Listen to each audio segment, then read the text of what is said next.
Everyone, good morning. कैसे हैं आप लोग? स्वागत है आपका खान ग्लोबल स्टडीज के ऑफिशियल ऐप पर। मैं आपका जीएस मेंटर ज्ञान प्रकाश झा आपके सामने हाजिर हूँ। पॉलिटी की अगली क्लास लेकर एंड आज हम लोग डिस्कस करेंगे इसमें, ठीक है, पार्लियामेंट को हम लोग स्टार्ट करने वाले हैं। तो जितने भी बच्चे हैं सभी बच्चे एक बार जुड़ जाएंगे एंड फिर हम लोग स्टार्ट करते हैं आज का सेशन को और देखते हैं आज के इंपॉर्टेंट और महत्वपूर्ण मुद्दों को। ठीक है, तो सभी लोग एक बार जुड़ जाएंगे एंड फिर हम लोग स्टार्ट करते हैं आज के सेशन को। तो चलिए, हम लोग जब बात करते हैं दोस्तों, सबसे पहला हम लोग अटॉर्नी जनरल ऑफ इंडिया के बारे में देख रहे थे, उसी के बारे में हम लोग कुछ और पॉइंट डिस्कस करते हैं। फिर हम लोग आएंगे अगला जो आर्टिकल 77 है, आर्टिकल 78 है, उसके ऊपर हम लोग चर्चा करेंगे। याद रखिएगा, attorney general of India parliamentary committee के मेंबर हो सकते हैं, पार्लियामेंट्री कमेटी के मेंबर बन सकते हैं, यानी कि पार्लियामेंट्री कमेटी के सदस्य बन सकते हैं। जो संसदीय समिति है उस संसदीय समिति के हिस्सा भी हो सकते हैं। ये कौन? Attorney general of India. अब इसके लिए एलिजिबिलिटी क्या होती है, इसके लिए योग्यता क्या होती है, यानी अगर आपको अटॉर्नी जनरल ऑफ इंडिया बनना है तो इसके लिए क्या योग्यता है? याद रखिएगा, इसके लिए योग्यता है सेम एज जज of supreme court, same age जज ऑफ सुप्रीम कोर्ट। ठीक है सर, मुझे तो ये भी नहीं पता है सुप्रीम कोर्ट के जज का बनने के लिए क्या योग्यता है, ये तो मुझे नहीं पता, बताइए तभी तो पता चलेगा ना अटॉर्नी जनरल ऑफ इंडिया बनने के लिए क्या योग्यता है। देखिए, सुप्रीम कोर्ट का जज बनने के लिए योग्यता क्या है? सुप्रीम कोर्ट का जज बनने के लिए योग्यता है कि आपकी जो आयु है, मतलब आप क्या है, भारत के नागरिक होने चाहिए, यानी कि आप सिटीजन ऑफ इंडिया होने चाहिए। और दूसरा, अगर आप भारत के नागरिक हैं और हाईकोर्ट में अगर आप 5 साल तक जज हैं तो आप सुप्रीम कोर्ट में जज अपॉइंट हो सकते हैं। मान लीजिए आप हाईकोर्ट में 5 साल तक जज नहीं है, अगर आप हाईकोर्ट में 10 साल तक वकील हैं तो आप सुप्रीम कोर्ट में जज अपॉइंट हो सकते हैं। और मान लीजिए अगर आप ना तो हाईकोर्ट में 5 साल तक जज हैं और ना ही हाईकोर्ट में 10 साल तक वकील हैं, एडवोकेट हैं, तो अगर आप राष्ट्रपति के नजर में, राष्ट्रपति की ओपिनियन में अगर आप एक प्रसिद्ध न्यायविद हैं, अगर आप प्रसिद्ध लॉ के जानकार हैं, तो आप सुप्रीम कोर्ट में जज अपॉइंट हो सकते हैं।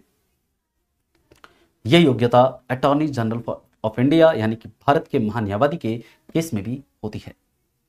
भारत के महान्यायवादी के केस में आपको सुप्रीम कोर्ट का जज बनने की योग्यता आपके पास होनी चाहिए। ठीक है? नहीं, बिल्कुल नहीं। ठीक है, अब देखिए इसके बाद की बात करते हैं हम लोग। तो नेक्स्ट है, इनको ओथ प्रेसिडेंट दिलाते हैं। इनको ओथ कौन दिलाते हैं? प्रेसिडेंट दिलाते हैं। के बाद याद रखिएगा, ये अपना इस्तीफा, ये अपना इस्तीफा, ये अपना इस्तीफा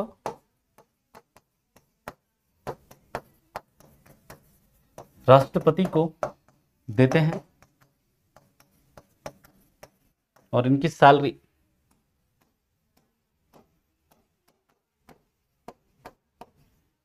भारत की संचित निधि से दी जाती है। इनकी सैलरी भारत की संचित निधि से दी जाती है।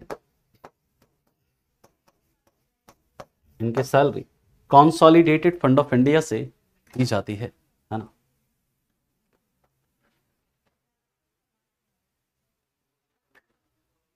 ठीक सर, समान नागरिक संहिता से पहले कहाँ लागू हुआ? आपने गोवा लिखाया है, गूगल उत्तराखंड बताया है। सर देखिए, गोवा ने लागू किया है कोमल जी, है ना, सबसे पहले। अभी जो उत्तराखंड ने भी क्या किया है उसको मतलब लागू किया अभी हाल में। ठीक, संचित निधि का मतलब कंसोलिडेटेड फंड ऑफ इंडिया, है ना, जो भारत सरकार का मैन पर्स होता है, जिसका गठन आर्टिकल 266 क्लाउस 1 के तहत होता है। ठीक है,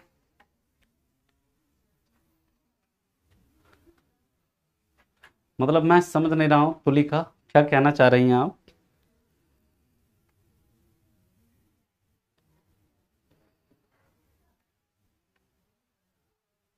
इसके बाद दोस्तों याद रखिएगा, जो अटॉर्नी जनरल ऑफ इंडिया है ना, ध्यान से मेरी बात को समझिएगा, मेरी बात को बहुत ध्यान से समझना। यहां तक सभी ने लिख लिया है, किसी को कोई दिक्कत नहीं? आरबीआई से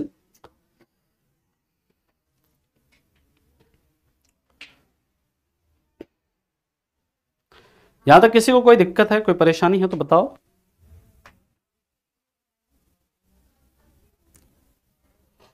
अगले पॉइंट पर मूव कर रहे हैं।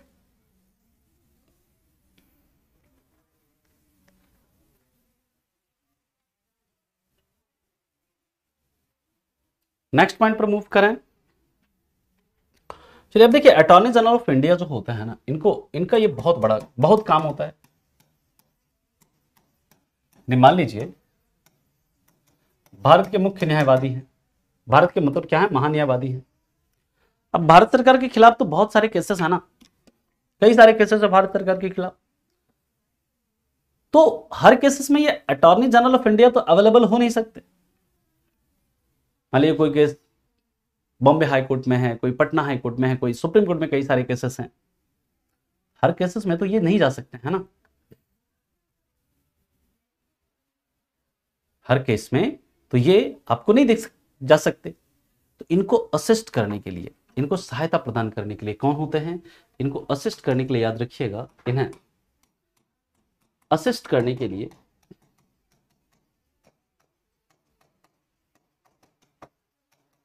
Solicitor general of India, solicitor general of India तथा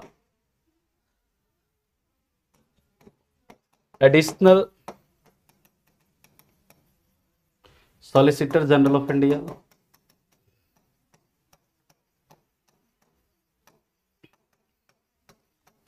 और second solicitor general of India होते हैं, और second solicitor general of India होते हैं।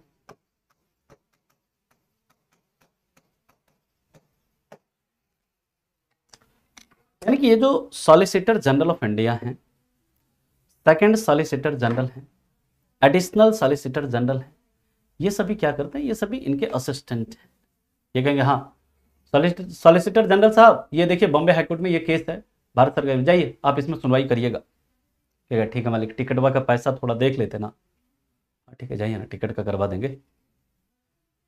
कोई एडिशनल सॉलिसिटर जनरल कहेंगे हाँ मालिक हमको क्या करना है, अच्छा आप भी जाइए कलकत्ता हाईकोर्ट में भारत सरकार के खिलाफ एक केस है, वहां पर जाकर आपको सुनवाई करना है, वहां पर जाकर आप भारत सरकार का पक्ष रखिए, मालिक रहने उन्हें का खर्चा देंगे।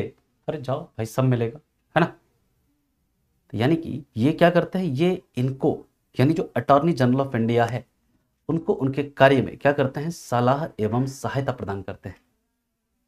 ठीक है, लेकिन याद रखिएगा अटॉर्नी जनरल ऑफ इंडिया ही क्या है, एक संवैधानिक पद है। ये solicitor general of India, second solicitor of general of India, है ना, additional solicitor general of India, ये सब संवैधानिक पद नहीं है ना। याद रखिएगा ये सब जो है solicitor general, additional solicitor general, second solicitor general of India, याद रखिएगा ये सभी संवैधानिक पद नहीं है। ये सभी संवैधानिक पद नहीं है।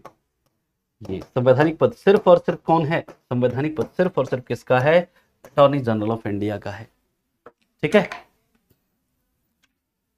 कॉन्टिजेंसी फंड अलग होता है मनीष जी, कंसोलिडेटेड फंड अलग होता है। कॉन्टिजेंसी फंड जो होता है उसके हेड होते हैं प्रेसिडेंट, वहां से पैसा निकालने के लिए हमें प्रेसिडेंट की अनुमति चाहिए होती है। जब हम डिफरेंट फंड ऑफ पार्लियामेंट पढ़ेंगे वहां पर हम लोग बात करेंगे, है ना। जब हम लोग डिफरेंट फंड्स ऑफ पार्लियामेंट पढ़ेंगे वहां पर हम बात करेंगे। ठीक है,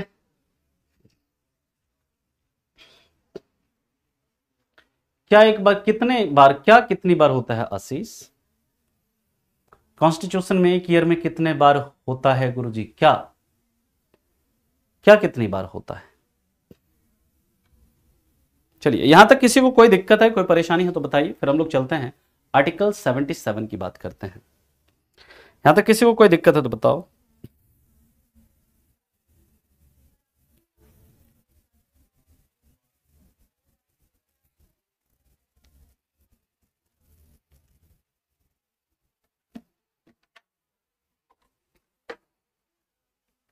उसके लिए एडवोकेट जनरल फॉर स्टेट होते हैं आसीन, राज्यों में एडवोकेट जनरल फॉर स्टेट होते हैं, है ना। एलएलबी करना होता है ना, क्लैट का एग्जाम होता है उसके लिए हर, है ना, क्लैट का पेपर होता है। लॉ का, अब लॉ से ग्रेजुएशन करना पड़ता है आपको। हाँ तो मैं अभी कहाँ बोल रहा हूँ कि अटॉर्नी जनरल ऑफ इंडिया एक प्राइवेट पोस्ट नहीं है। मैंने कहां पर आज कुछ बोला ऐसा क्या अजेंद्र कि अटॉर्नी जनरल ऑफ इंडिया एक गवर्नमेंट पोस्ट है? ये एक संवैधानिक पद है अटॉर्नी जनरल ऑफ इंडिया, लेकिन क्या है, एक प्राइवेट पोस्ट। ये गवर्नमेंट सर्वेंट के अंदर नहीं आते हैं, ये सरकारी नौकर के अंदर नहीं आते हैं, याद रखिएगा। आगे चला, चलिए नेक्स्ट है आर्टिकल 77। आर्टिकल 77 ये कहता है transaction of business, transaction of business of government of India. Transaction of business of government of India, Bharat सरकार के कार्यों का संचालन, भारत सरकार के कार्यों का संचालन, भारत सरकार के कार्यों का संचालन। अब इसमें देखिए अलग अलग क्लाउजेस हैं, 3 क्लाउज है इसके अंदर। आर्टिकल 77 क्लाउज 1 कहता है all decision of union government, all decision of union government is taken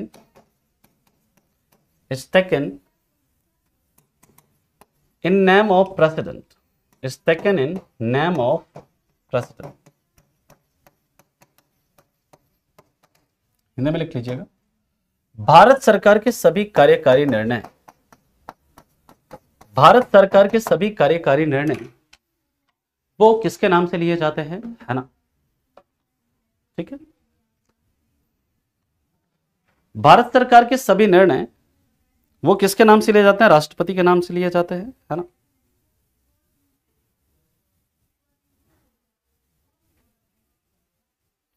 next लिख लीजिएगा authentication of decision should be taken, authentication, authentication of decision should be taken, should be taken in a manner, should be taken in a manner decided by president। इसका मतलब क्या है,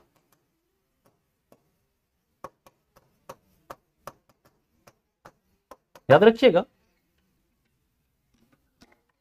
इनके द्वारा लिए गए निर्णय की जांच, निर्णय की जांच यानी ऑथेंटिकेशन जो होता है राष्ट्रपति के द्वारा निर्देशित तरीके से की जाएगी, राष्ट्रपति के द्वारा निर्देशित तरीके से की जाएगी। मतलब जो भी डिसीजन लिया जा रहा है वो डिसीजन का ऑथेंटिकेशन होगा, यानी उस डिसीजन को ऑथेंटिकेट किया जाएगा कि ये डिसीजन सही है नहीं है, और जो तरीका राष्ट्रपति निर्धारित करेंगे उस तरीके से उस डिसीजन को क्या किया जाएगा, जो भी डिसीजन लिया जा रहा है उसको ऑथेंटिकेट किया जाएगा कि ये सही है या नहीं है, गलत तो नहीं है, है ना, क्लियर। एंड इसके बाद आर्टिकल 77 क्लाउज 3 कहता है president can make rule, president can make rule, president can make rule for more convenient, president can make rule for more convenient transaction of business, more convenient transaction of business, more convenient transaction of business of government of India, of government of India। Hindi में लिख लीजिएगा कि राष्ट्रपति पूछ सकते हैं, statement भी पूछते हैं, कई बार क्लाउज भी पूछ लेते हैं कॉमन। राष्ट्रपति भारत सरकार के कार्यों के संचालन को आसान बनाने के लिए, राष्ट्रपति भारत सरकार के कार्यों के संचालन को आसान बनाने के लिए नियम बना सकते हैं, और भारत सरकार के कार्यों के संचालन को आसान बनाने के लिए ही राष्ट्रपति ने एक कानून बनाया है, allocation of business rules, allocation of business rules by government of India, allocation of business rules by government of India, जिसके तहत ही अलग अलग प्रकार के मंत्रालयों का गठन हुआ है, डिफरेंट प्रकार के मिनिस्ट्रीज का एलोकेशन हुआ है ना। तो ये क्या आर्टिकल 77 क्लाउज 3 क्या कहता है कि राष्ट्रपति भारत सरकार के कार्यों के संचालन को आसान बनाने के लिए क्या बना सकते हैं, नियम बना सकते हैं। तो इसे आप लिखेंगे। इसके बाद हम लोग बात करते हैं आर्टिकल 78 जो बहुत इंपॉर्टेंट है, वो बात करता है ड्यूटीज ऑफ प्राइम मिनिस्टर की। तो पहले आप इतना लिखो, फिर इसके आगे चलते हैं अगले पॉइंट पर।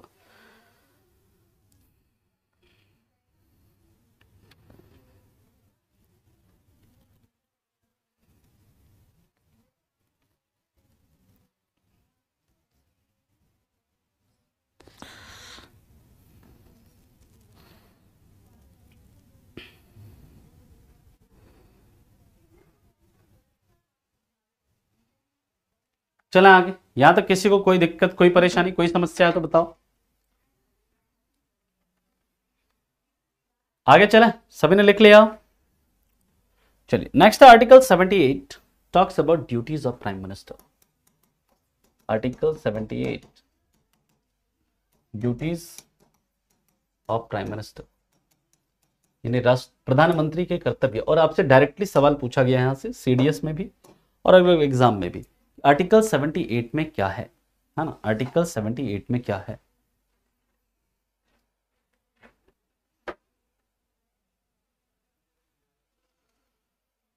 ल 77 क्लाउज 2 हिंदी में लिख लीजिए कि कार्यकारी निर्णय का जांच उसी तरीके से की जाएगी जिस तरीके से राष्ट्रपति निर्धारित करें, जिस तरीके से राष्ट्रपति निर्धारित करें। ठीक है, निर्णयों की जांच उसी तरीके से की जाएगी जिस तरीके से राष्ट्रपति निर्धारित करें। ठीक है, यानी कि जो भी डिसीजन लिया जा रहा है जिस पर राष्ट्रपति अपना सहमति देंगे, जो राष्ट्रपति के नाम से जो निर्णय लिए जा रहे हैं, उस निर्णयों की जांच होनी चाहिए। ये निर्णय सही है या नहीं है, गलत है तो नहीं, गलत तो नहीं है, उसकी जांच करेंगे। और राष्ट्रपति जो भी चीजें निर्धारित करेंगे, जिस तरीके से निर्धारित करेंगे, उस तरीके से उसकी जांच होगी। ठीक है, कितनी बार तो बोल दिया प्रतिभा, अभी 3-4 बार तो बोल दिया, रिपीट कर दिया इसे। ठीक है, अब देखिए इसके आगे की बात करते हैं। ड्यूटीज ऑफ प्राइम मिनिस्टर यानी प्रधानमंत्री के कर्तव्य। यहां से आपसे सवाल पूछा गया है कई बार, तो याद रखिएगा। पहला, पीएम प्रेसिडेंट को गवर्नमेंट के सभी एग्जीक्यूटिव एंड लेजिस्लेटिव डिसीजन के बारे में इंफॉर्म करते हैं। एग्जीक्यूटिव एंड लेजिस्लेटिव यानी कि कार्यकारी और विधायी निर्णय के बारे में, डिसीजन के बारे में इंफॉर्म करते हैं, दूसरा, पीएम मंत्रिपरिषद और काउंसिल ऑफ मिनिस्टर और प्रेसिडेंट के बीच की कड़ी होते हैं, प्रेसिडेंट के बीच का लिंक होते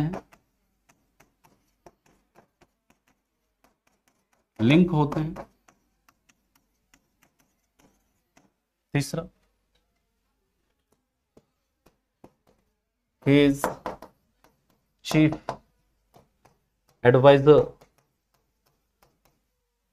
ऑफ प्रेसिडेंट। ये प्रधानमंत्री के मतलब जो राष्ट्रपति है उसके मुख्य सलाहकार की भूमिका में होते हैं, है ना। he is chief spoke person of government, he chief spoke person of government. यानी कि जब भी नोटबंदी करना होता है, जब भी लॉकडाउन करना होता है, तो मोदी जी आ जाता है ना जी कैमरा के सामने, आकर पूरा बोल देते हैं कि भाई साहब हम लॉकडाउन लगाने जा रहे हैं, है ना, हम नोटबंदी करने जा रहे हैं। He is head of government, ये सरकार के क्या होते हैं, प्रमुख होते हैं। He is head of government यानी कि ये सरकार के प्रमुख होते हैं। हाँ, link of communication, definitely link of communication के बीच का लिंक होते हैं, के बीच संचार का लिंक होते हैं, या के बीच संचार का माध्यम होते हैं, ऐसे भी लिख सकते हैं।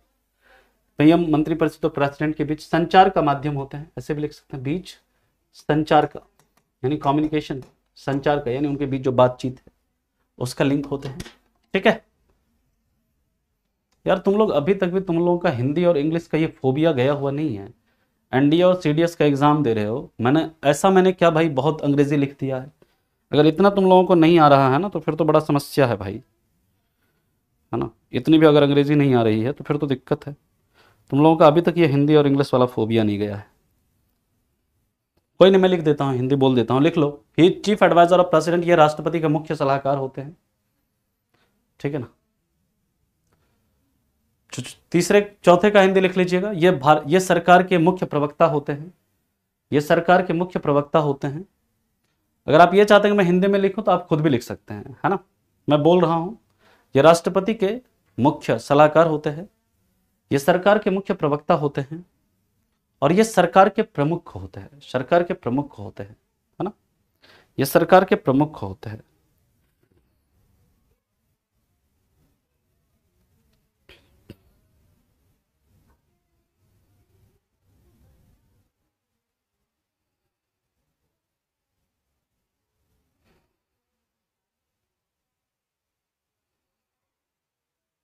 चलिए आगे चलें, किसी को कोई दिक्कत इसमें,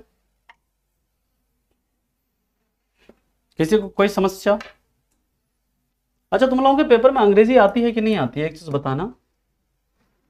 तुम लोगों के पेपर में इंग्लिश पूछता है, बिना इंग्लिश का पेपर होता ही नहीं है आपका,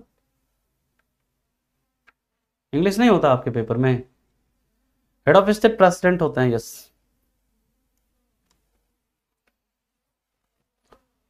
नेक्स्ट है इज लीडर ऑफ लोकसभा।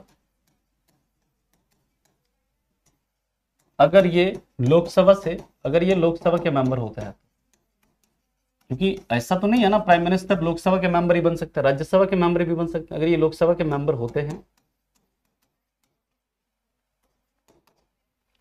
यानी कि ये लोकसभा के नेता होते हैं, है ना, ये लोकसभा के नेता होते हैं, लोकसभा के नेता होते हैं। तो ये जो हिंदी इंग्लिश करते रहते हैं आप लोग जो भी, तो क्या आपको मतलब एग्जाम में जब जाएंगे तो क्या एग्जामिनर को क्या कहेंगे आप कि नहीं इंग्लिश के सवाल मत दीजिए, हमें नहीं करना है। हाँ यार, इतनी बेसिक सी इंग्लिश मैं वहां पर यूज करता हूँ, ऐसा तो नहीं है कि मैं मतलब शशि थरूर वाली अंग्रेजी लिख रहा हूँ यहाँ पर, या शशि थरूर वाली अंग्रेजी बोल रहा हूँ। जरा मिनिमम आपको तो इंग्लिश का पेपर भी क्वालिफाई करना है, तो इतना फोबिया क्यों होता है आप लोगों को। जिस वर्ड की मीनिंग समझ में नहीं आती आप उस वर्ड की मीनिंग भी पूछ सकते हैं, ये नहीं कि सर हिंदी हिंदी हिंदी हिंदी करते रहते हैं। जिस वर्ड की मीनिंग समझ में नहीं आता उस वर्ड की मीनिंग पूछिए, सर इस वर्ड की मीनिंग बता दीजिए। ये बेसिक बेसिक लैंग्वेज है, सिंपल ग्रामर है ये। तो भाई कैसे तुम लोग कॉम्प्रिहेंशन कैसे पास करोगे ये बताओ। इंग्लिश वाला पेपर छोड़ के आ जाओगे कि नहीं हमको इंग्लिश नहीं देना है, ऐसे ही बिना इंग्लिश पास किए कर जाओगे, पेपर सॉल्व करके आ जाओगे। चलो नेक्स्ट है, ये मंत्रियों के बीच विभागों का बंटवारा करते हैं कि यानी किसके पास कौन सा मिनिस्ट्री होगा, किसको रेल मिनिस्ट्री देना है, किसको गृह मंत्रालय देना है ना। अमित शाह के मालिक हमको गृह मंत्रालय दे दीजिए ना, हाँ ठीक है जाओ दिया। उधर से दौड़े दौड़े निर्मला सीतारमन आई, सर हमको वित्त मंत्रालय चाहिए, ठीक है जाइए दिया वित्त मंत्रालय। उधर बाकी हमको हमको डिफेंस मिनिस्ट्री चाहिए, हमको फॉरेन मिनिस्ट्री चाहिए, ठीक है दे दिए। यानी कि ये क्या करते हैं, मिनिस्ट्रीज के बीच जो मंत्रियों के बीच ये विभागों का बंटवारा करते हैं, है ना। क्लियर है पॉइंट। हाँ, गवर्नमेंट के हेड को ही डिफैक्टो हेड भी कहते हैं।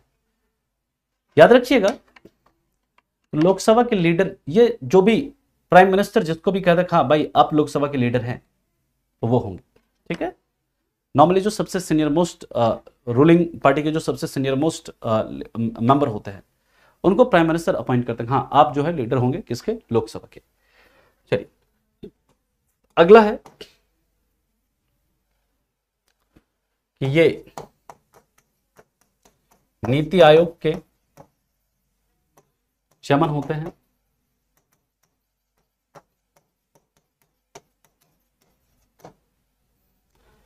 इनके लिए दोस्तों याद रखिएगा, इसके बाद लिख लीजिएगा, ये इंटर स्टेट काउंसिल के चेयरमैन होते हैं। इंटर स्टेट काउंसिल, इसका गठन किस आर्टिकल के तहत होता है, कोई बता सकता है?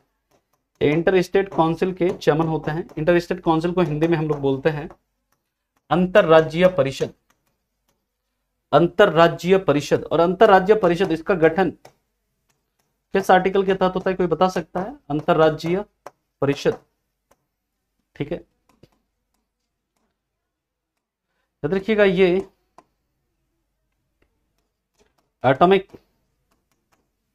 एनर्जी, परमाणु ऊर्जा विभाग, एटॉमिक एनर्जी डिपार्टमेंट के हेड होते हैं। परमाणु ऊर्जा विभाग के हेड होते हैं।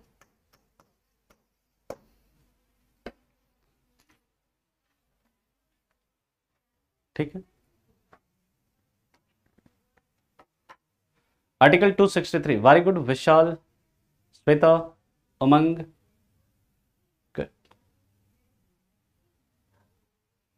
ठीक है। स्वीपर की भी नहीं देंगे, है ना? चलिए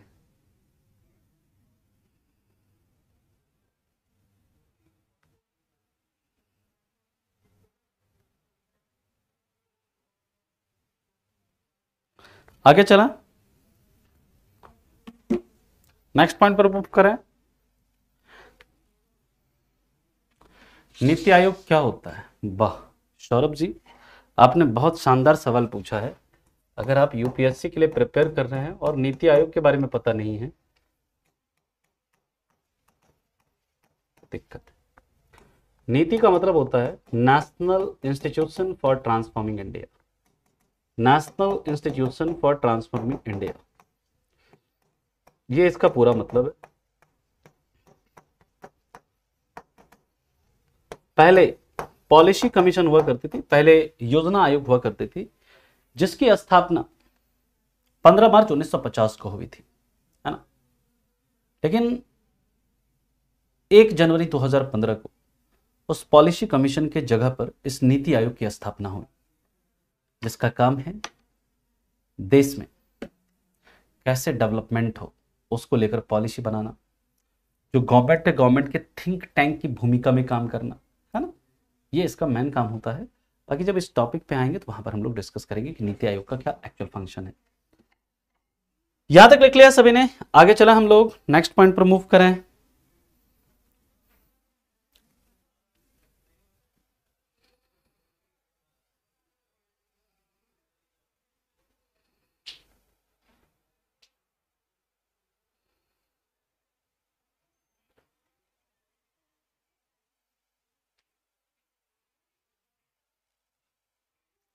चला नेक्स्ट पॉइंट पर चलिए। नेक्स्ट है इसके बाद कि ये कैबिनेट मीटिंग की अध्यक्षता करते हैं। ये कैबिनेट मीटिंग की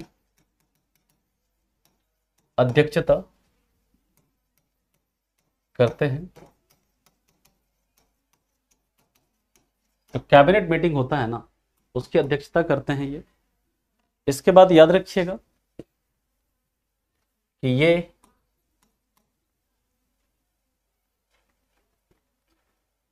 इन्हें वन अमोंग इक्वल्स कहा जाता है। इन्हें one among equals, one among equals कहा जाता है। वन अमोंग इक्वल्स कहा जाता है, यानी कि ये जितने भी मंत्री परिषद के जितने भी सदस्य हैं उनमें से ये क्या हैं, सबसे मतलब क्या है, पावरफुल है ना? इसलिए इनको वन अमंग इक्वल्स, इनके लिए टर्म यूज किया जाता है। ये भी मंत्री परिषद के सदस्य हैं लेकिन उनमें से सबसे पावरफुल है ये, उसकी अध्यक्षता कर रहे हैं, ठीक है? तो इसलिए इनको क्या कहते हैं, वन अमंग इक्वल्स कहते हैं। तो याद रखिएगा इन्हें मून अमंग स्टार्स कहा जाता है। इन्हें मून अमंग स्टार कहा जाता है। इन्हें मून अमंग स्टार कहा जाता है। ये प्रेसिडेंट को, किसी मिनिस्टर को डिसमिस करने के लिए, किसी मिनिस्टर को डिसमिस करने के लिए कह सकते हैं, करने के लिए कह सकते हैं, प्रेसिडेंट को कह सकते हैं कि आप किसी मिनिस्टर को क्या कर दीजिए, डिसमिस कर दीजिए। ठीक है, ये प्राइम मिनिस्टर, किसके ड्यूटी पढ़ रहे हैं हम लोग सत्यम जी? प्राइम मिनिस्टर नहीं, एक ही होता है शिवम। ये कैबिनेट की नियुक्ति समिति के अध्यक्ष होते हैं। He is head of appointment committee of cabinet. He is head of appointment committee of cabinet. He is head of appointment committee of cabinet, यानी कि कैबिनेट की नियुक्ति समिति होती है, एक कैबिनेट की नियुक्ति समिति होती है। और ये कैबिनेट की नियुक्ति समिति के क्या होते हैं, अध्यक्ष होते हैं, हेड होते हैं, है ना। इसे ये ड्यूटीज हैं किसके, प्राइम मिनिस्टर के। अब हम लोग इसके आगे चलते हैं, नेक्स्ट पॉइंट पर बात करते हैं डिफरेंट टाइप ऑफ मिनिस्टर।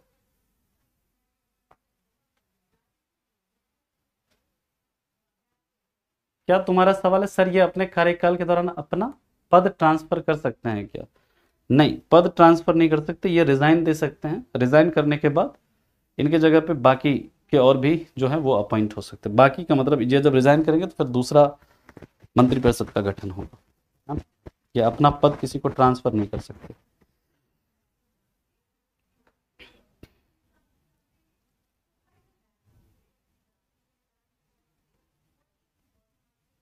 अब हम लोग टाइप ऑफ मिनिस्टर की बात करेंगे। टाइप ऑफ मिनिस्टर, चलें आगे। किसी को कोई दिक्कत? नेक्स्ट पॉइंट पर मूव करें। चलिए अगला है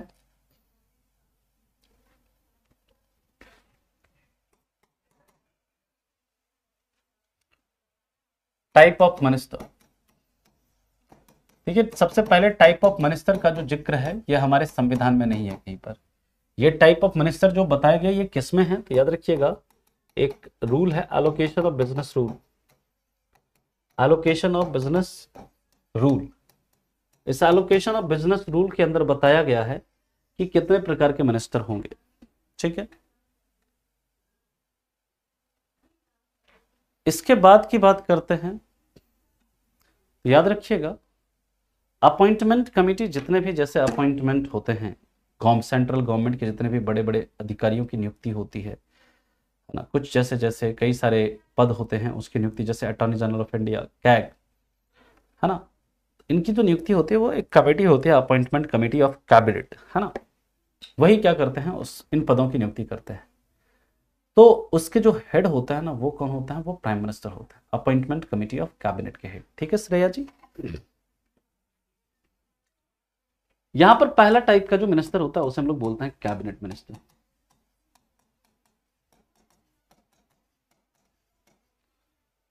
सबसे पहले याद रखिएगा जो कैबिनेट मिनिस्टर होते हैं ये सबसे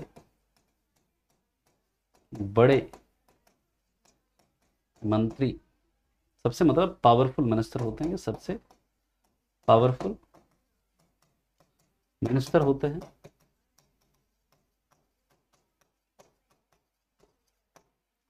याद रखिएगा ये किसी मिनिस्ट्री के, किसी मंत्रालय के पूरे हेड होते हैं।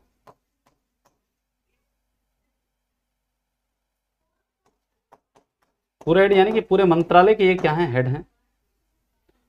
याद रखिएगा ये कैबिनेट मीटिंग में हिस्सा लेते हैं, ये कैबिनेट मीटिंग में हिस्सा लेते हैं, ये कैबिनेट मीटिंग में हिस्सा लेते हैं, हिस्सा मीटिंग में हिस्सा लेते हैं। जैसे अलग अलग मिनिस्ट्री है, अलग अलग मिनिस्ट्री के अंदर डिफरेंट डिफरेंट डिपार्टमेंट्स होते हैं।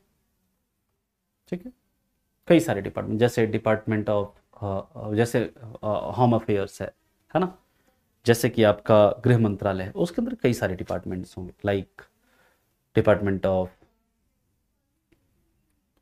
ऑफिशियल लैंग्वेज है ना, और भी डिपार्टमेंट ऑफ कई सारे ऐसे ऐसे डिपार्टमेंट ऑफ स्टेट्स है ना, ऐसे कई सारे डिपार्टमेंट होते हैं अलग अलग मिनिस्ट्री के अंदर।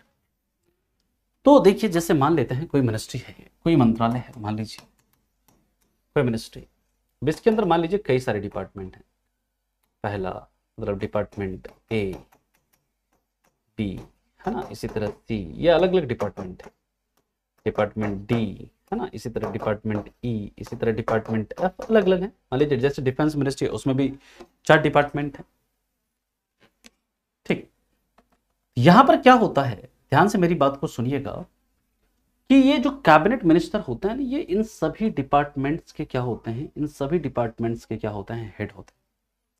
जो कैबिनेट मिनिस्टर होते हैं वो इन सभी डिपार्टमेंट्स के हेड होंगे। ठीक है, किसी भी मंत्रालय के अंदर। और ये पूरे इस मंत्रालय से संबंधित जो भी डिपार्टमेंट का निर्णय होगा, जो भी डिसीजन होगा, वो कौन लेंगे, यही लेंगे। अब इसके बाद यानी कि ये जो पूरा मंत्रालय है, इस पूरे मंत्रालय के हेड कौन है, वो कैबिनेट मिनिस्टर होंगे। लेकिन इनको असिस्ट करने के लिए इनके नीचे क्या होते हैं, स्टेट मिनिस्टर होते हैं। तो स्टेट मिनिस्टर कौन होते हैं, तो याद रखिएगा स्टेट मिनिस्टर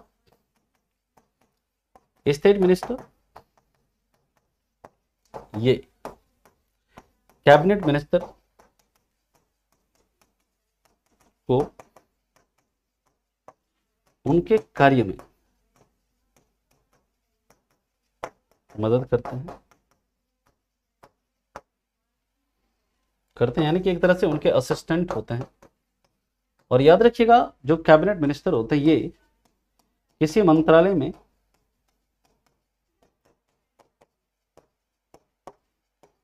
एक या अधिक विभागों के हेड होते हैं, एक या अधिक विभागों को देखते हैं। यानी जैसे मान लीजिए, मेरी बात को बहुत ध्यान से सुनिएगा, जैसे मान लेते हैं कि मिनिस्ट्री ऑफ होम अफेयर्स है ना, जैसे मान लेते हैं, पहले मुझे समझा लेने दीजिए, फिर आपके जो भी डाउट्स हैं आप पूछ लेना। जैसे मान लीजिए मिनिस्ट्री ऑफ होम अफेयर्स है, गृह मंत्रालय है। गृह मंत्रालय के अंदर मान लो 6 डिपार्टमेंट है। अब ये अकेला एक व्यक्ति पूरे डिपार्टमेंट को, पूरे एक एक डिपार्टमेंट को नहीं देख सकता कि कहां पर क्या चल रहा है, नहीं चल रहा है।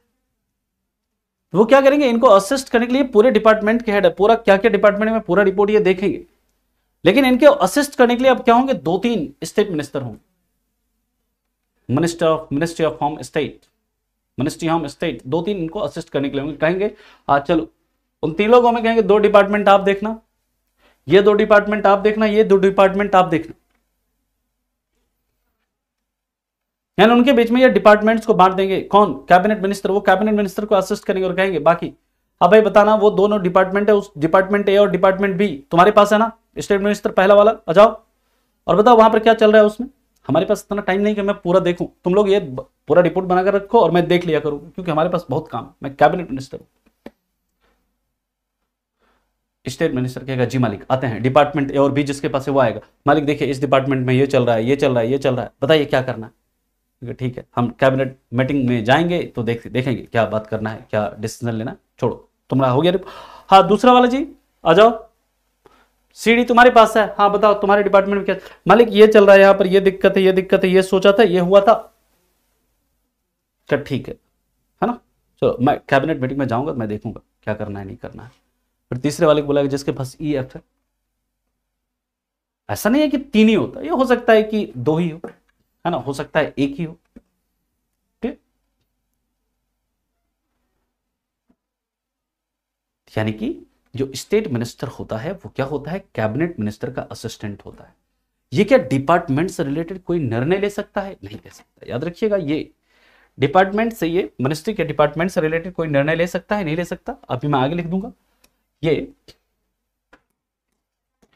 मिनिस्ट्री के से संबंधित कोई डिसीजन ले सकता है, नहीं ले सकता, कोई डिसीजन, कोई निर्णय नहीं ले सकता है, कोई डिसीजन नहीं ले सकता है। तीसरा, ये कैबिनेट मीटिंग में हिस्सा ले सकता है। याद रखिए ये कैबिनेट मीटिंग में हिस्सा नहीं लेते हैं, ये कैबिनेट मीटिंग में हिस्सा नहीं लेते हैं। ये कैबिनेट मीटिंग में हिस्सा नहीं लेते। ये कैबिनेट मिनिस्टर थोड़े ना है, ये क्या है? ये स्टेट मिनिस्टर है।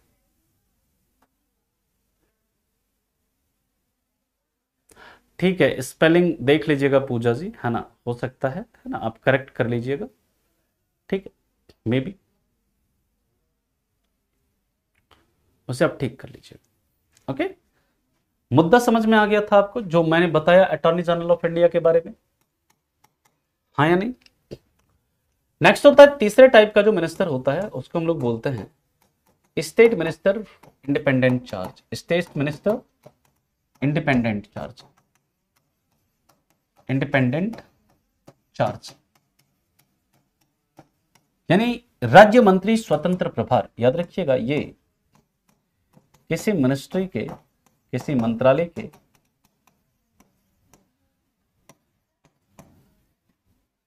या किसी, मतलब ये किसी छोटे मंत्रालय के, ऐसे लिख लीजिए, किसी छोटे मंत्रालय के या किसी मंत्रालय के किसी विभाग के, किसी मंत्रालय के किसी बड़े मंत्रालय के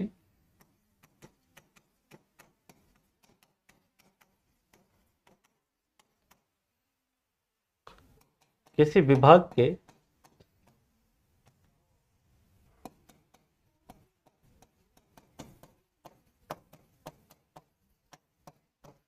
हेड होते हैं। ये उस मंत्रालय या उस विभाग से संबंधित निर्णय ले सकते हैं, ये उस मंत्रालय या उस विभाग से संबंधित निर्णय ले सकते हैं और ये कैबिनेट मीटिंग में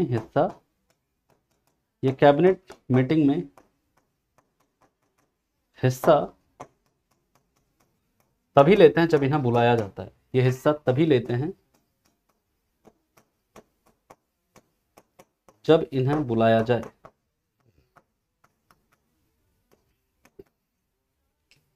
जब इन्हें बुलाया जाए। जैसे मान लीजिए मिनिस्ट्री ऑफ पावर है ना, मिनिस्ट्री ऑफ माइनॉरिटीज है, इसी तरह और भी कई सारे ऐसे छोटे छोटे मिनिस्ट्री हैं, छोटे छोटे मंत्रालय हैं। आपको मान लीजिए यंग लीडर है, लाइक ज्योतिरादित्य सिंधिया, है ना, लाइक सचिन पायलट, या ऐसे जो यंग लीडर्स हैं। ठीक है, अब उनको तुरंत, वो नए नए एमपी चुनकर आए हैं, अब उनको मिनिस्टर बनाना है, अब उनको तुरंत हम कैबिनेट मिनिस्ट्री नहीं दे सकते ना, कैबिनेट मंत्री नहीं बना सकते ना, क्योंकि उनको नॉलेज नहीं है, अभी पूरे मिनिस्ट्री की जानकारी नहीं है उनको अभी, है ना। उनको क्या करेंगे, उनको या तो हम स्टेट मिनिस्टर बनाएंगे, कहेंगे भाई देखो अभी पहले ना 5 साल 10 साल सीखो इन बड़े मंत्री साहब के अंदर कैसे कैसे क्या होता है मंत्रालय के अंदर, पहले पूरा सीखो, फिर जब तुम सीख जाओगे पूरा तुमको कैबिनेट मिनिस्टर भी बनाएंगे, चुनकर आएंगे तो। लेकिन अभी तुमको क्या रहना है, स्टेट मिनिस्टर रहना है। अब स्टेट मिनिस्टर इंडिपेंडेंट चार्ज क्या है, जैसे मान लीजिए कई सारे छोटे मिनिस्ट्रीज हैं, कई सारे छोटे छोटे मंत्रालय हैं, या फिर कोई मंत्रालय का कोई डिपार्टमेंट है, उनका मिनिस्टर होता है ये। और इनको क्या होता है, ये इनके पास ये पावर होता है कि उस डिपार्टमेंट से रिलेटेड ये निर्णय इंडिपेंडेंट होकर के ले सकते हैं, या उस मंत्रालय से, जिस भी छोटे मंत्रालय के ये मंत्री हैं, उस मंत्रालय के संबंधित निर्णय जो ये है ये स्वतंत्र रूप से ले सकते हैं, उसके लिए उनको किसी की परमिशन की जरूरत नहीं होती है। इनको बोलते हैं क्या हम लोग, इनको बोलते हैं हम लोग state minister with independent charge. क्योंकि इंडिपेंडेंट चार्ज क्यों बोलते हैं, क्योंकि उस डिपार्टमेंट का, जिस भी डिपार्टमेंट इनको अलोकेट किया गया, उस डिपार्टमेंट से रिलेटेड ये निर्णय इंडिपेंडेंट रूप से ले सकते हैं, उसके लिए इनको कैबिनेट मिनिस्टर के परमिशन की जरूरत होती है। जबकि स्टेट मिनिस्टर वो कोई भी निर्णय नहीं ले सकता है, वो डिपार्टमेंट है उसके पास, लेकिन उस डिपार्टमेंट से संबंधित डिसीजन कौन लेंगे, वो कैबिनेट मिनिस्टर लेंगे। लेकिन अगर कोई स्टेट मिनिस्टर इंडिपेंडेंट चार्ज है तो वो अपने मंत्रालय से निर्णय, संबंधित निर्णय जो है वो ले सकता है, अगर वो किसी छोटे मिनिस्ट्री का मंत्रालय, लेकिन अगर किसी बड़े मिनिस्ट्री का कोई डिपार्टमेंट उसके पास है, उस डिपार्टमेंट से संबंधित वो डिसीजन इंडिपेंडेंट रूप से ले सकता है, उसे कैबिनेट मिनिस्टर के सलाह की जरूरत नहीं होती। इसलिए बोलते हैं इसे स्टेट मिनिस्टर इंडिपेंडेंट चार्ज। और याद रखिएगा, जो आपका ज्यादा पावरफुल कौन हुआ? सबसे पहले कैबिनेट मिनिस्टर हुआ, फिर आपका क्या हुआ? फिर आपका स्टेट मिनिस्टर इंडिपेंडेंट चार्ज हुआ, फिर उसके बाद आता है स्टेट मिनिस्टर। और इसके बाद एक कभी कभी आप जानते हैं डेप्यूटी मिनिस्टर या डेप्यूटी प्राइम मिनिस्टर बनाया जाता है।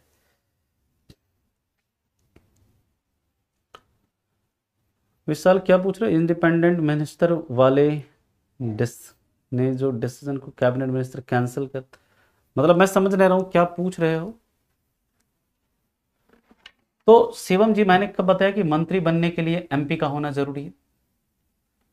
6 महीने तक आप बिना मेंबर रहे मंत्री बन सकते हैं। मैंने जस्ट आपको एग्जांपल दिया है ना, मैंने तो ये बताया तो नहीं कि आपको सिंधिया मिनिस्टर हैं, मैंने आपको जस्ट एग्जांपल दिया।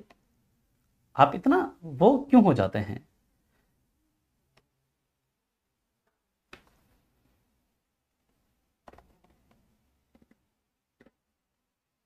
चलिए,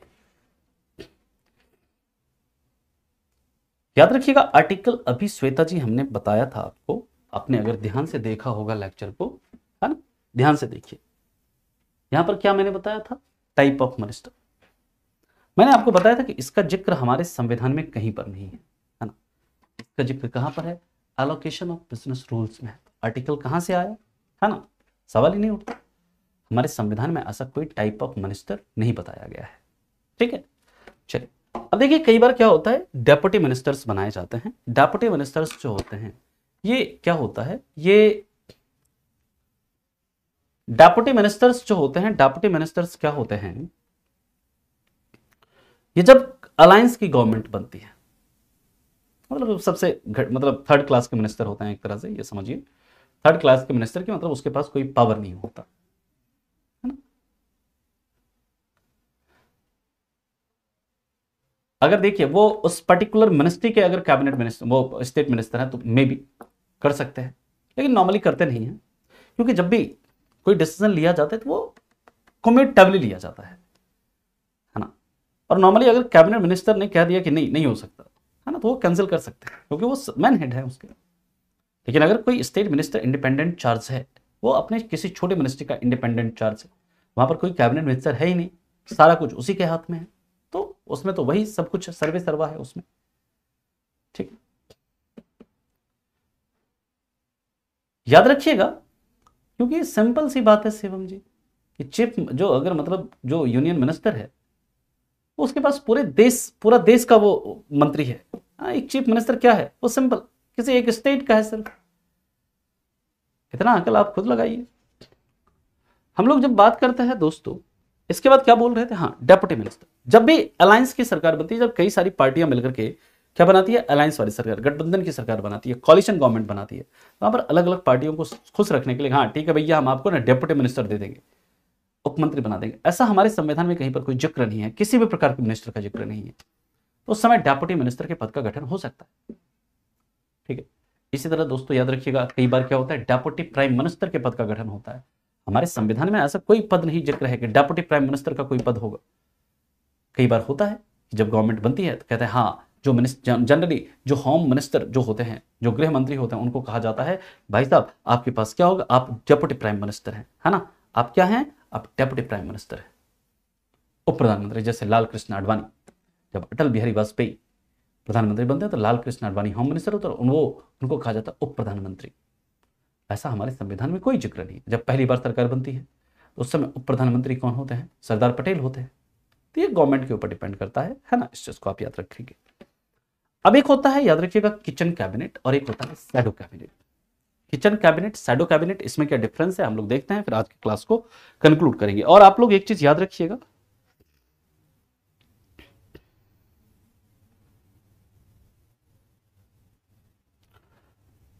ध्यान से मेरी बात को समझिएगा, सुनिएगा। आपकी जो अगली क्लास है वो आपकी होगी वेडनेसडे को, ठीक है, क्योंकि कल महाशिवरात्रि है और महाशिवरात्रि के उपलक्ष्य में छुट्टी। आप लोगों को भी महाशिवरात्रि की हार्दिक शुभकामना। और नेक्स्ट क्लास जो होगी 11 और 12, ये 2 दिन मैं छुट्टी पे रहूंगा, मुझे कुछ फैमिली फंक्शन में जाना है, ठीक है। तो इसलिए आपकी अगली क्लास जो होगी अब वो 13 को, मतलब कि 13 को होगी, यानी कि वेडनेसडे को होगी, है ना। और वेडनेसडे को भी मतलब ज़्यादा चांसेस हैं कि इसी समय क्लास हो, लेकिन अगर मान लीजिए थोड़ा भी अगर समय में इधर उधर होता है बदलाव तो आपको इन्फॉर्म कर दिया जाएगा, आप देख लेना। लेकिन हाँ, वेडनेसडे को आपकी क्लास होगी, ठीक है।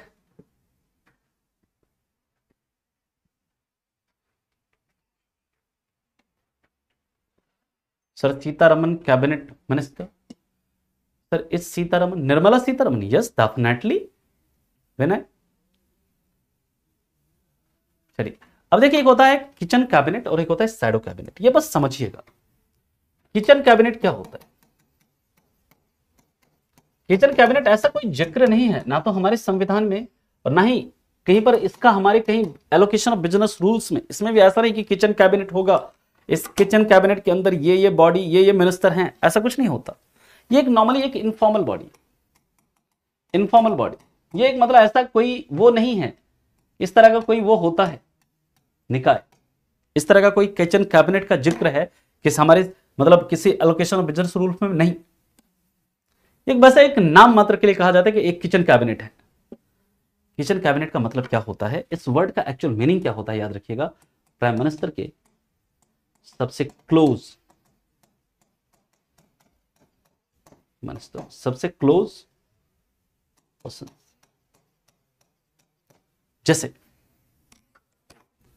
किचन में क्या होता है, खाना पकता है, उसी तरह किचन कैबिनेट जो होता है वो क्या करती है, वो पॉलिसीज कुक करती है, वो योजनाएं बनाती हैं, पॉलिसीज बनाती हैं कि हाँ जम्मू कश्मीर को डिवाइड करना है या फिर पुलवामा अटैक करना है ना। जो भी पुलवामा मतलब जो भी वो कौन सा स्ट्राइक था, कौन सा स्ट्राइक हुआ था, वो स्ट्राइक करना है या फिर लॉकडाउन करना है या फिर इस तरह के जो डिसीजंस हैं, है ना, ये होता है किचन कैबिनेट। इसमें प्राइम मिनिस्टर के, इसमें मिनिस्टर्स, मिनिस्टर फ्रेंड, इसमें मिनिस्टर, इसमें मिनिस्टर, मिनिस्टर भी हो सकते हैं, फ्रेंड, प्राइम मिनिस्टर के जो फ्रेंड हैं, एंड फैमिली मेंबर्स भी हो सकते हैं, फैमिली मेंबर्स भी हो सकते हैं, फैमिली मेंबर्स भी होते हैं। ये ऐसा एक इनफॉर्मल बॉडी है, ये कहीं पर कहीं लिखा नहीं गया है, याद रखिएगा। ये नॉर्मली हम लोग टर्म यूज करते हैं किचन कैबिनेट। हाँ, उरी स्ट्राइक, सर्जिकल स्ट्राइक जो आता है, यस। मतलब क्या है कि जो किचन कैबिनेट है ऐसा कहीं हमारे ना तो एलोकेशन ऑफ बिजनेस रूल्स में है, ना ही हमारे संविधान में कि इस तरह का किचन कैबिनेट होगा। सिंपली प्रधानमंत्री के जो सबसे नजदीकी लोग हैं ना, उनके लिए टर्म यूज करते हैं कि ये किचन कैबिनेट के मेंबर्स हैं, और प्राइम मिनिस्टर के ये सबसे क्लोज मेंबर्स हैं। प्राइम मिनिस्टर इनकी बात को सुनते हैं। जैसे मान लीजिए जब अटल बिहारी वाजपेयी प्रधानमंत्री थे तो उनके लाल कृष्ण आडवाणी, मुरली मनोहर जोशी, प्रमोद महाजन, वो सभी क्या थे, उनके सबसे क्लोजेस्ट थे। जैसे नरेंद्र मोदी हैं, इनके सबसे क्लोजेस्ट जो मिनिस्टर्स हैं, like Amit Shah, like Bhupendra Yadav, like और भी जो उनके सबसे क्लोज लोग, उनके हो सकता है इसमें फ्रेंड्स भी हैं, उनके फैमिली मेंबर्स भी। और यहां पर पॉलिसी कुक होती है कि क्या पॉलिसी बनाना है ना, किसान कल्याण योजना लाना है कि नहीं लाना है ना, ये सब पूरा क्या करते हैं, ये मतलब यहां पर होता है। इस चीज को आप याद रखिए, ठीक है। इसके बाद एक होता है शैडो कैबिनेट। शैडो कैबिनेट का कॉन्सेप्ट याद रखिएगा। जो शैडो कैबिनेट है, शैडो कैबिनेट के कॉन्सेप्ट की बात करें तो याद रखिएगा, ये जैसे रूलिंग पार्टी के द्वारा होता है ना, तो अपोजिशन पार्टी के द्वारा एक अलग कैबिनेट बनाया जाता है, अपोजिशन पार्टी के द्वारा बनाया जाता है। यानी जैसे रूलिंग पार्टी ने अपना एक कैबिनेट बनाया, prime minister, cabinet minister, different different minister, तो अपोजिशन वाले वो क्या करेंगे, अपना एक शैडो प्राइम मिनिस्टर बनाएंगे। अपोजिशन वाले एक shadow rail minister, shadow finance minister, यानी कि उनके पैरेलल शैडो मिनिस्टर्स बनाएंगे। कौन, अपोजिशन वाले भी। और उनका काम होगा, जो शैडो प्राइम मिनिस्टर है, जो अपोजिशन पार्टी वाले हैं, वो ध्यान रखेंगे ये जो एक्चुअल वाला जो प्राइम मिनिस्टर है रूलिंग पार्टी का, जो मेन प्राइम मिनिस्टर है, उस पर ध्यान रखेगा कोई गलत डिसीजन तो नहीं ले रहा है, एकदम बहुगुला की तरह, ऐसे ध्यान रखेगा। जो मान लीजिए रेल मिनिस्टर है या फाइनेंस मिनिस्टर है, विदेश मंत्री है, ये जो शैडो मिनिस्टर्स होंगे अपोजिशन वाले, उसके ऊपर ऐसे ध्यान लगा के रखें, कुछ गलत करो, देखो हम देख रहे हैं, गलत करोगे तुरंत हम क्रिटिसाइज करेंगे तुमको। और ऐसा कॉन्सेप्ट कहां पर है? ऐसा कॉन्सेप्ट इंडिया में नहीं है। ये कॉन्सेप्ट कहां पर है? ये ब्रिटेन में, भारत में नहीं है, ये ब्रिटेन में, इंडिया में नहीं है। हाँ, इंडिया में नहीं है। क्लियर सभी को? यहां तक बात समझ में आ गई? चलिए, तो आज के लिए हम लोग इतनी मतलब इतना ही रखते हैं। नेक्स्ट क्लास जो होगी आपकी वेडनेसडे को होगी, है ना, वेडनेसडे को। मतलब संडे ऐसे भी देखिए, संडे तो होती नहीं है, फ्राइडे को छुट्टी है ना। तो आपकी मंडे ट्यूसडे मैं लीव पर हूं, है ना। तो आपकी जो क्लास होगी वो होगी आपकी नेक्स्ट वेडनेसडे को, है ना। और वेडनेसडे को एक बार टाइम आप लोग देख लीजिएगा, ठीक है। तो चलिए मिलते हैं आपसे नेक्स्ट क्लास में। शैडो मतलब छाया, या आप छाया या प्रति छाया जो भी बोल सकते हैं, है ना। चलिए अभी के लिए इतना ही, मिलते हैं आपसे अगली क्लास में, ठीक है। तब तक के लिए आप लोगों का धन्यवाद।